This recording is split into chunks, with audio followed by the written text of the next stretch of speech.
Hello छात्र छात्राओं,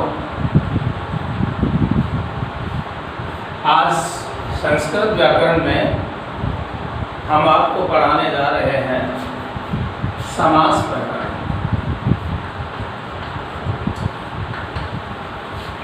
ये प्रकरण माध्यमिक शिक्षा बोर्ड के द्वारा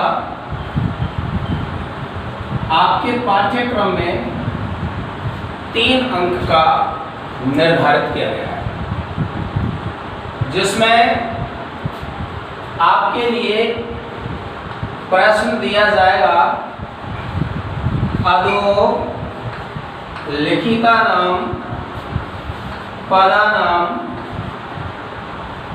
समासम। समास है, समास विग्रह है, वा कृत्वा नाम लिखत।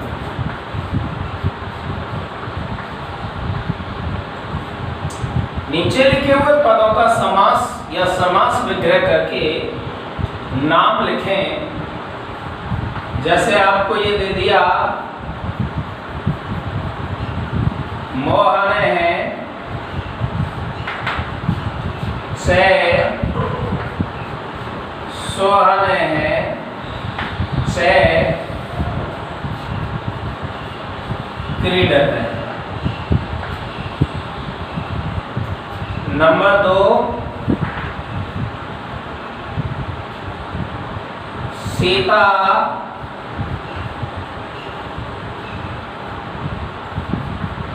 स्वयं किए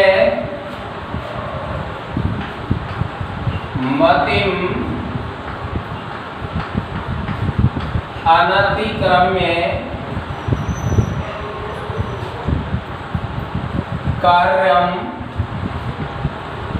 करोति।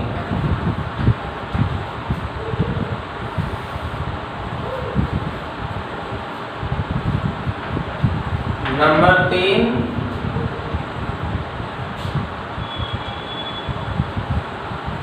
रमेश है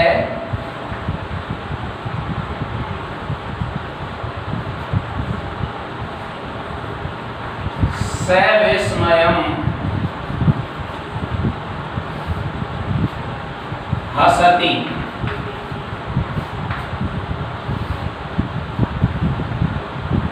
इस तरह से आपको प्रश्न आएगा, तो जो रेखांकित पद दिए गए हैं इनका या तो आपको समास करना है या समास विग्रह करना है।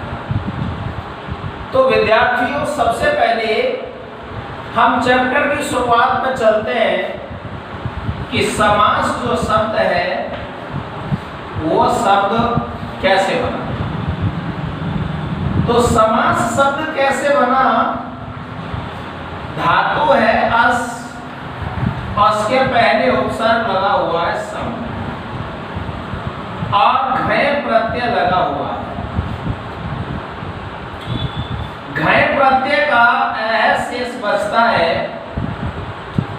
यहां घय प्रत्यय लगाते समय धातु का जो प्रथम वर्ण है उसको दीर्घ किया जाएगा, वृद्धि हो जाएगी उसकी, और सम इसमें जुड़ जाएगा। सम आस घय इक्वल टू समास। यहां आस का अर्थ हो गया बैठना, सम उपसर्ग जुड़ गया तो हो गया साथ साथ बैठना। साथ साथ बैठने को या एकत्रित होकर के बैठने को ही समास कहेंगे। परिभाषा के तौर पर अगर हम देखें तो समास की जो परिभाषा है वो है सम सनम समास। विद्यार्थियों, यहां सम सनम का अर्थ है संक्षिप्तीकरणम। क्या है? संक्षिप्तीकरणम। संक्षिप्तीकरणम का तात्पर्य है संक्षिप्त करना, एकत्रित करना, संकुचित करना, या इकट्ठा करना। जब किसी चीज को संकुचित किया जाता है या एकत्रित किया जाता है या इकट्ठा किया जाता है तो संकुचित करने को या एकत्रित करने को या इकट्ठा करने को ही समास कहा जाता है। समसनम समास, समसनम को ही समास कहते हैं। अब समसनम किसको कहते हैं? संक्षिप्तीकरण को। तो संक्षिप्तीकरण करना ही क्या कहलाएगा? समास।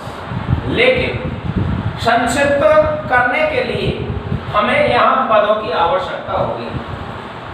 तो कॉमन सेंस की बात है कि किसी भी चीज को जब संक्षिप्त किया जाता है, संकुचित किया जाता है या किसी भी चीज को इकट्ठा किया जाता है तो उसकी संख्या कम से कम 2 होनी चाहिए। अधिक कितनी भी हो सकती है, तब हम उसको संक्षिप्त कर सकते हैं। तो यहाँ समसनम इति शब्दस्य अर्थम अस्ति संक्षिप्तीकरणम, अर्थात द्वयाधिकानाम, 2 से अधिकों का, किसका? पदानाम, पदों का, क्या? संक्षिप्तीकरणम, संक्षिप्तीकरण करना। एवं ही समास है कथ्यते, समास कहा जाता है। इस तरह से आपकी परिभाषा होगी। 2 से अधिक पदों का संक्षिप्तीकरण करना समास कहलाता है। जैसे मान के चलिए आपको ये दे दिया गया पीतम अंबरम यस्य सह, हम इसको एकत्रित करें तो हम क्या करेंगे? इन समस्त पदों को एकत्रित करके हम एक पद बनाएंगे तो वो पद बनेगा पीतांबरम। अब यहाँ पीतांबर है जो शब्द बना है, ये समास कहलाएगा या ये समास युक्त पद कहलाएगा। क्या कहलाएगा? समास युक्त पद। आपसे कोई पूछ लिया जाएगा समास युक्त पदम किम उच्यते, इसको समस्त पद भी कहा जाता है। समस्त पदम किम उच्यते, समस्त पद किसे कहते हैं? तो हम कह सकते हैं कि समास युक्त पदम एवं समस्त पदम भवति, समास युक्त जो पद होता है वह समस्त पद कहलाता है। और 2 से अधिक पदों का एकीकरण करना या संकुचित करना समास युक्त पद होता है या समास होता है या समस्त पद होता है। अब समास विग्रह किसे कहते हैं? तो समास विग्रह की परिभाषा है कि जैसे मान लीजिए ये शब्द है राजपुत्र, इसका अर्थ क्या है? राजा का पुत्र। इस समस्त पद को या सामासिक पद के अर्थ को जानने के लिए हमने ये वाक्य कहा राजा का पुत्र। तो समस्त पद के अर्थ को जानने के लिए जो वाक्य कहा जाता है उसे हम क्या कहेंगे? समास विग्रह कहेंगे। आप ये लिख सकते हैं समस्त पदस्य अर्थम ज्ञातुम। क्या अर्थ हो गया इसका? समस्त पद के अर्थ को जानने के लिए यद वाक्यम कथ्यते, जो वाक्य कहा जाता है, समस्त पद के अर्थ को जानने के लिए जो वाक्य कहा जाता है से समास विग्रह भवति, वही समास विग्रह होता। अब आप समझिए कि समास का व्युत्पत्ति बता दिया कि सम उपसर्ग पूर्वकम अस धातु घय प्रत्यकृते सति समास इति शब्द निष्पन्न भवति।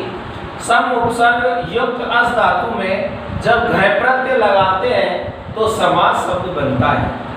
कैसे कहते हैं समास? तो परिभाषा है समसनम समास। समसनम को ही समास कहा जाता है। समसनम कैसे कहते हैं? संक्षिप्तीकरण करने को। तो किसका संक्षिप्तीकरण करना? द्वयाधिकरणम पदानाम, दो से अधिक पदों का संक्षिप्तीकरण एक समास है। कथ्यते संक्षिप्तीकरण करना समास कहलाता है। अब समास विग्रह कैसे कहेंगे?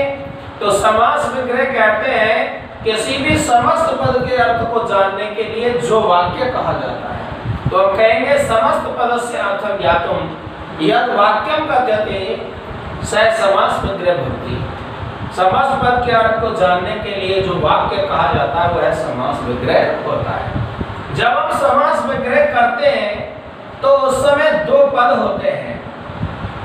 जैसे राजपुत्र का समास विग्रह किया तो हुआ राज्य है, पुत्र है। अब यहाँ दो पद हैं, ये पहला पद हो गया और ये दूसरा पद हो गया।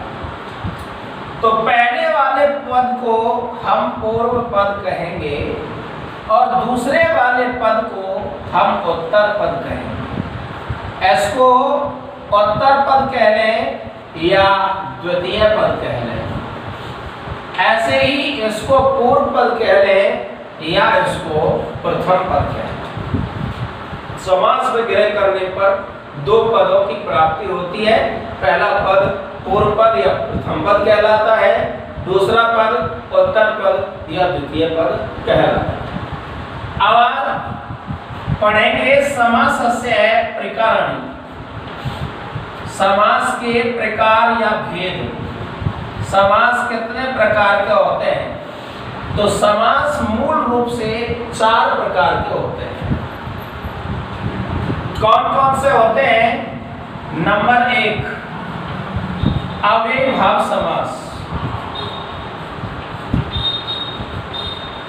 नंबर 2 बहुव्रीहि समास।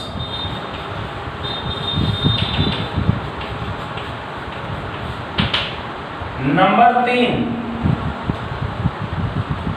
द्वंद्व समास। और नंबर 4 तत्पुरुष समास। विद्यार्थियों, इस तत्पुरुष समास को 2 भागों में विभाजित किया जाता है, जिसका पहला भाग है कर्मधारय समास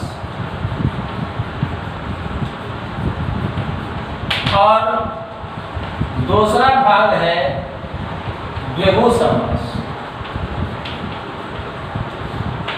इस तरह से मुख्य रूप से समास 4 प्रकार के होते हैं तथा ये 2 भाग और जोड़ दिए जाते हैं तो ये कुल 6 होते हैं, जबकि ये तत्पुरुष के 2 भेद हैं। तो अगले वीडियो में आप पहला प्रकार पढ़ेंगे अव्ययीभाव समास। तब तक के लिए धन्यवाद।